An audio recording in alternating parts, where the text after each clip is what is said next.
afternoon. I'm Wan Shea, and I'm going to be your moderator today for our raw food, cooked food debate. I want to welcome our audience and our listeners and viewers and extend a special welcome to our distinguished guests, Brigitte Mars and Susun S. Weed. Both Susun and Brigitte are very well known in the larger healing community. They're both accomplished teachers and herbalists, and each of them bring their own unique and rich wisdom and experience with this issue today. So I'd like to formally introduce each of them. Brigitte Mars is a very long-time resident, actually, in Boulder, and very respected and very active in her community. She is a nutritional consultant who has been working with natural medicine for 35 years. She teaches herbal medicine at Esalen, Boulder College of Massage, and Naropa University. Brigitte has a weekly KGNU radio show called Naturally, and she was recently featured in NBC Dateline. She runs Herb Camp for kids and teens with her daughter, Sunflower, and is also the mother of actress and yogini Rainbow Mars. She teaches raw food workshops with her husband of 25 years, Tom Pfeiffer. Brigitte is the author of 8 books, including Natural First Aid, Addiction-Free Naturally, Sex, Love, and Health, and Rawsome. She is a frequent contributor to Nexus, Herbs for Health, Herb Companion, and many other magazines, and she presently works at Pharmaca in Boulder. Susun S. Weed, I think, is most notably known as the voice for the Wise Woman tradition. She teaches worldwide. Her venues include medical schools, hospital wellness centers, breast cancer centers, midwifery schools, naturopathic colleges, and shamanic training centers, as well as many conferences. She's the author of Wise Woman Herbal for the Childbearing Year. I would like to add in its 29th printing, Healing Wise, Menopausal Years in the Wise Woman Way, and Breast Cancer, Breast Health, the Wise Woman Way. Susan is the contributor to the Rutledge International Encyclopedia of Women's Studies, peer-reviewed journals, and popular magazines, including a regular column in Sage Woman. In addition to her writing, Susan trains apprentices, oversees the work of more than 300 correspondence course students, coordinates the activities of the Wise Women Center, and is a high priestess of Dianic Wicca, a member of the Sisterhood of the Shields, and a peace elder. She appears on many television shows and radio shows, including National Public Radio and NBC News. And I'm so delighted that she's here with us in the Boulder studio today. So, there is much conversation going on right now about raw foods. A lot of this conversation is quite heated, no pun intended. The conversation is about the facts, the myths, and the health concerns about going raw, as it's called. Both Susun and Brigitte are extremely passionate and firm in their worldviewing about this issue, and so I'm anticipating a lively, energetic, and informative presentation from them both.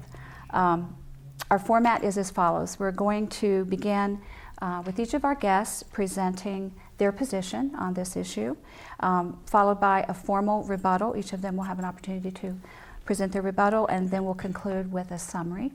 The time remaining will be offered up for questions to the audience. And it has been decided that Susun is going to begin. So welcome, Brigitte and Susun. So cooked food, let's hear about it. Excuse me, let me remind you that I'm also the timekeeper. Yes, so Flo, feel free, speak all you want, and when you hear the little, you'll know your time limit is up, and it means it's time for Brigitte to speak, and I'll do that throughout our process today, through each segment, okay? Thank you. Green blessings. So glad to be here. There's 3 things that I really want to focus on here. I want to talk about enzymes. I want to talk about what is cooking. And then I want to talk about how these things have impacted human beings over the past 1,000,000 years and what impact they might have on us right now. So let's start with enzymes. As you may or may not know, every single thing that goes on in our body is enzyme mediated. The fact that I'm looking at you and speaking to you is all mediated by enzymes. Now, given that everything that happens within us happens through the agency of enzymes, it, I think, is pretty understandable that our bodies are very protective about our enzymes. And there's a big defensive system that the body has about enzymes. And basically, no enzymes except the enzymes that our bodies make are allowed into the body. While it is true that plants, of course, make enzymes and have them in their tissues, our bodies destroy those enzymes. I hired an internet researcher to research enzymes and their contribution to human nutrition or human digestibility. And I told her that I would pay her for 5 hours of research on the enzyme question. And she did that 5 hours of research and then did an extra hour for free because it was so fascinating to her that she could find no scientific study of any kind anywhere showing that any enzyme in the food that we eat, with very few exceptions, which I will go into, is used in digestion of that food. So she did come up with one study, one scientific study about enzymes in foods, and what that study found is that the hydrochloric acid in our stomachs destroys all enzymes in all foods. Again, as I said, the body's extremely protective about this and does not want foreign enzymes to come in. Now, in digestion, there are enzymes in our mouth, and they do operate because they're our own enzymes.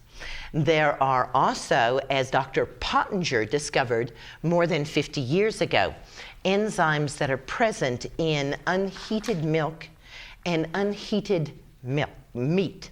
And those enzymes do function even in the presence of hydrochloric acid. So when we eat unheated milk or unheated meat, also called raw milk and raw meat, and that's the raw component of my diet, then we are getting with those the enzymes needed for their protein digestion in the stomach. There are 3 fruits that contain protein digesting enzymes: papaya, pineapple, and kiwi fruit.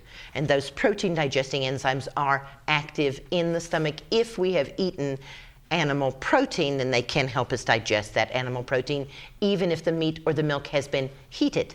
So in other words, we can compensate somewhat for the heating of the meat, as the Easter dinner with the ham and the pineapple, to help us to deal with that.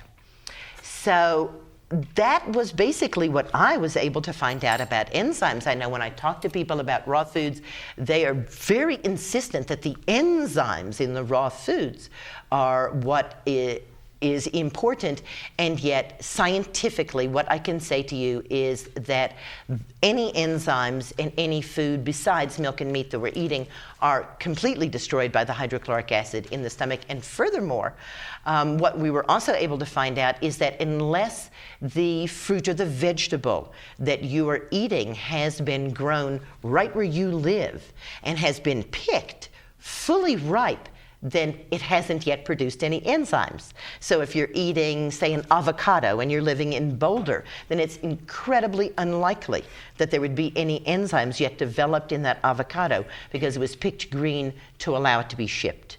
Even if you're living in Georgia and you're eating a peach that was grown in Georgia, that peach was picked green, it was shipped more than 1,000 miles away to Center, it was then shipped back to Georgia and ripened there at the store. Again, very little enzymatic activity in especially fruits that have been picked green.